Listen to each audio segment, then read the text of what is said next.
Hey tout le monde, bienvenue dans cette vidéo dans laquelle on va parler ensemble de 3 histoires qui se sont passées vers Noël et qui n'ont jamais été résolues. Alors on commence par celle de Mary Ann Fowler.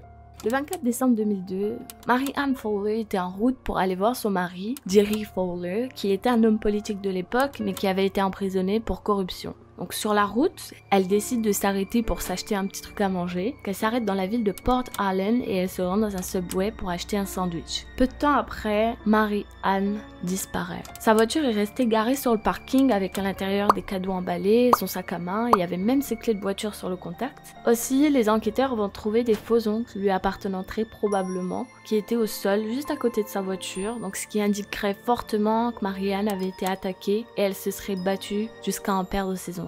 Les enquêteurs ont vérifié les caméras de surveillance, mais bien qu'il était difficile de distinguer quoi que ce soit à première vue, le FBI a réussi à isoler une séquence dans laquelle on voit que Mary Ann est forcée à entrer dans un pick-up avant que la voiture ne parte très rapidement du parking, avec Mary Ann prisonnière à l'intérieur. Malheureusement, la qualité de la vidéo n'était pas suffisamment bonne pour qu'on puisse voir que ce soit la plaque ou le visage de l'assaillant, mais le suspect principal dans cette affaire, c'était Derek Todd Lee. Si vous le connaissez pas, c'est le tueur en série qui s'appelle le Bâton Rouge. Il a été condamné à la peine de mort pour avoir tué au moins 7 femmes. Et le lien était fait avec lui car son véhicule était similaire à celui trouvé sur la vidéosurveillance. Et aussi, les rapports GPS indiquaient qu'il se trouvait dans cette ville le jour de l'enlèvement. Malheureusement, il n'y a jamais eu de preuves solides qui l'accablaient. Et en plus, il est décédé en 2016 d'une crise cardiaque sans jamais l'avoir confirmé ou infirmé les accusations. À ce jour, Mary Ann Fowler n'a pas encore été retrouvée.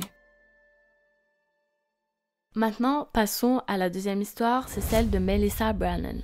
Au courant du mois de décembre 1989, il y a une fête qui a lieu dans la résidence de la famille Brannon. Melissa était une petite fille de 5 ans et elle accompagne sa maman, Tammy Brannon, à cette soirée. Et c'était vraiment un moment convivial, il y avait tous les voisins du quartier. Pour vous dire, tout le monde s'amusait, dansait et profitait de ce moment de fête. Vers 22 h, Tammy dit à sa fille qu'il serait peut-être temps de rentrer. Melissa, elle vient avec elle, elles mettent leur manteau. Mais avant de partir, Melissa dit à sa mère qu'elle veut prendre quelques chips. Sa mère lui dit d'accord, elle la quitte des yeux à peine quelques minutes, le temps qu'elle aille chercher les chips, mais là, elle commence à l'attendre un peu trop longtemps. Elle se rend compte que Melissa ne revient pas et elle déclare sa fille disparue le soir même. Des recherches sont entamées peu de temps après, tous les voisins se réunissent pour la chercher, mais elle n'a jamais été retrouvée. Un homme est rapidement devenu le suspect principal. Il s'appelle Caleb Hugg et c'était un jeune homme de 23 ans qui lui aussi était à la fête et était du quartier, mais tout le monde le trouvait assez bizarre de base. Et en plus de ça, il y a plein d'éléments un peu bizarres qui viennent s'accumuler contre lui. Première chose, c'était qu'il a été le dernier vu avec Melissa quand elle était partie chercher ses fameuses chips. Deuxième élément, c'était qu'il est parti en même temps que tout le monde commençait à chercher Melissa. Autre chose, c'est que le lendemain, quand les policiers sont venus le voir pour l'interroger, ils ont remarqué que ses habits de la veille étaient déjà étendus sur le sèche-linge, donc il avait déjà pris le temps de les laver en à peine 24 heures. Il avait aussi pris le temps de laver sa paire de chaussures qu'il avait vraiment bien nettoyée.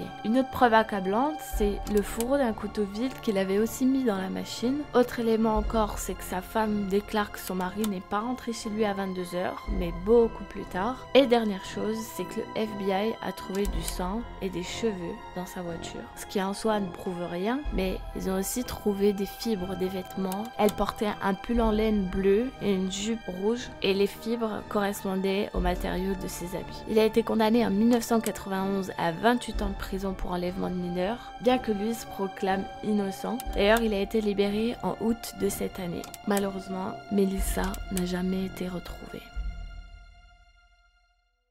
Maintenant, la dernière histoire, c'est celle de Patty Vaughan. Patty Brackwell s'est mariée à Jerry Vaughan en 1985 et après 3 enfants et près de 12 ans de mariage, le couple n'allait plus bien. Alors, Patty a demandé le divorce en octobre 96, mais pour éviter de perturber les enfants et pour qu'ils gardent un bon lien avec leur père, elle a proposé à son ex-mari de venir dîner le jour de Noël avec eux et puis par la suite, les petits et elle iraient chez sa famille pour passer la soirée. Le 25 décembre 1996, Jerry Race renvoie Patty chez elle pour la confronter à ce qu'il venait d'apprendre. Elle fréquentait un autre homme et cela ne lui plaisait pas du tout. Alors, il y a eu une violente dispute qui a éclaté entre les deux et Patty était tellement énervée qu'elle a pris sa voiture et qu'elle est partie très rapidement. Personne ne l'a revue après cette dispute. Jerry Ray, son ex-mari, est la dernière personne à avoir vu Patty vivante selon sa version. Plusieurs éléments étranges viennent contredire ce qu'il dit et j'en parlerai plus en détail dans la vidéo de la semaine suivante parce que vous allez voir, cette histoire est absolument incroyable. Il y a des retournements de situation venant tout changer, mais rapidement pour vous résumer, la famille de Patty pense que c'est son ex-mari qui lui a fait du mal. Il était violent et jaloux envers elle, donc ça serait pas étonnant pour eux s'ils découvrent que c'est lui. Lui, Jerry Ray se proclame innocent, il dit qu'il n'a rien à voir avec tout ça, il a même déménagé dans un autre état. Mais il y a eu des rebondissements, il y a eu des analyses, des choses, des éléments retrouvés qui ont tout fait basculer. Et c'est pour ça que je vous dis, soyez là pour la prochaine vidéo pour qu'on mène l'enquête ensemble. Vous allez voir, elle est vraiment excellente. J'espère vous avoir fait découvrir des nouvelles histoires. Dites-moi en commentaire si vous les connaissiez ou si vous en avez entendu parler d'autres. En attendant la prochaine vidéo, je vous souhaite de très belles fêtes et on se dit à la prochaine histoire. Ciao!